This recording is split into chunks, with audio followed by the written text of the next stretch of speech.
So, Crash Team Racing Nitro-Fueled released on the Xbox One, PS4, and the Nintendo Switch a few days ago, and it has been getting some pretty mixed reviews. And when I say mixed, I mean there's quite a few people that I've seen say they hate it, and many I've seen say that they absolutely love it. Battle lines have been drawn, and you need the definitive answer on this title from the most trusted name in gaming, which is why I'm here. And we're going to focus specifically on the most important version, the Switch version. This is a full-on remake of the classic PlayStation kart racer. Now, this genre is pretty crowded on the Switch.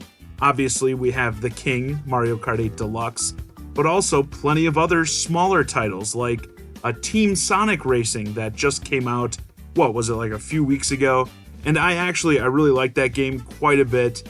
The actual team racing aspect where you're trying to work with the other members of your race team to get everyone to finish in higher places by, boosting off each other and lending each other items.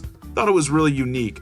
Of course, Mario Kart 8 Deluxe, like I said, is practically flawless, which is why it continues to be the highest selling game on the Switch system.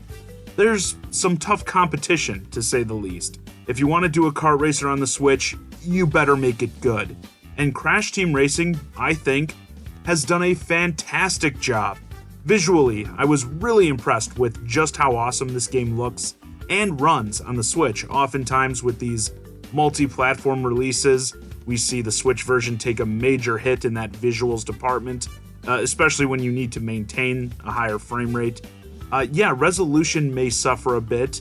Like if you're playing on a 55-inch display, you'll probably notice, but yeah, you won't notice as much when you're playing in handheld, that's for sure. The gameplay is also great in my opinion, and this is an area I've seen many people take issue with because it feels different in many ways than, say, Mario Kart.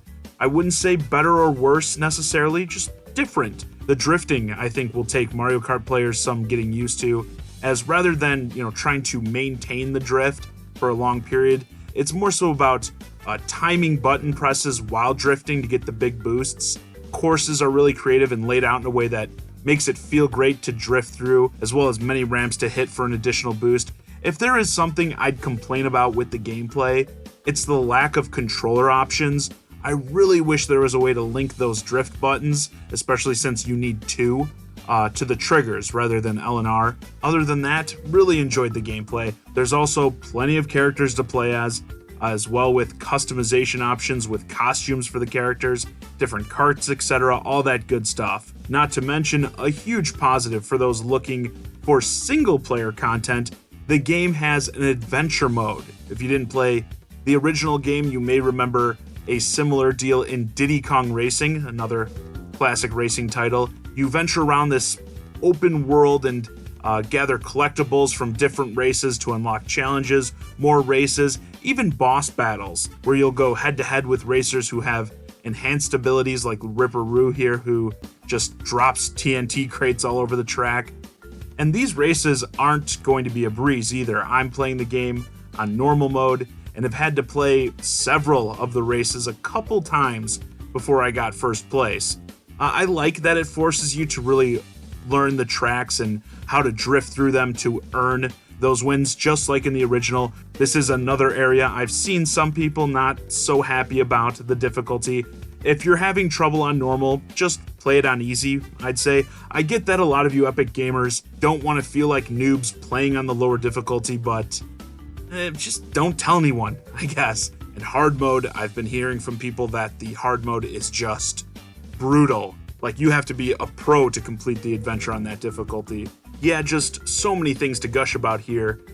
But then there were the negatives that many reported on when the game launched, like the long loading times and the big issue, as many of you may have heard, the online. It was completely broken at launch. This wasn't a situation where it's like, oh, there's some bugs or glitches, but you can still have fun. No, it was all around awful. Your competitors were just teleporting around the map.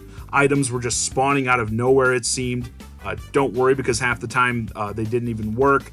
I had multiple instances where I ran into a TNT crate and it just sat there on my head for a while. and never went off. It seems sometimes like the games just ended abruptly, like before anyone had finished. For this reason, I saw many people saying not to pick this game up. But now, the game has gotten a patch, and the online works very well. I played several matches throughout the day yesterday and didn't have a single hiccup. Kind of makes me more irritated that they didn't just like have it play tested so it could be ready for launch. Like if this was something you solved over the weekend, it probably wouldn't have taken you that long if you did say like a online beta or something. And I think as a result, there is going to be a lot of people who skip the game after hearing about how atrocious it was at launch and may never even hear about how quick they turned it around, which is why I wanted to make sure I made this video. But yeah, I do blame that all on the developers. I always say, especially with how quickly and how close together we're seeing major games release these days. I mean, this game came out just a few days ago, and in a few days from now, Mario Maker 2 is going to release. So you don't want to risk turning people off at launch because they may quickly move on to something else. Developers, get these games working for launch day. Just do it. But if you're still looking into picking up Crash Team Racing, I highly recommend this game. I wouldn't go as far to call it like the new Kart King of the Switch. I'd still lean towards Mario Kart 8 Deluxe in that regard, but this game comes pretty damn close in my opinion, and more so, it's different. So if you are someone who loves playing Mario Kart 8 but would like to change things up a little bit, I would definitely pick this one up. Especially since the retail price is $40. So it's not a full $60, and I've already seen it discounted for under $30. And if you see it in that $30 range, I'd pick it up immediately. I think that's just tremendous value for this game. And with that, this video's a wrap. Let me know your thoughts on Crash Team Racing in the comments. Are you currently playing the game? And how do you think it stacks up to other kart racers on the Switch? Hey guys, I hope you enjoyed this discussion of Crash Team Racing. If you're new to the channel, please consider subscribing. And if you want to keep the conversation going, hit me up on Twitter @JohnnyZakari. And join my Discord, ChiGuy and Friends. Link to both in the description below. And as always, thanks for watching.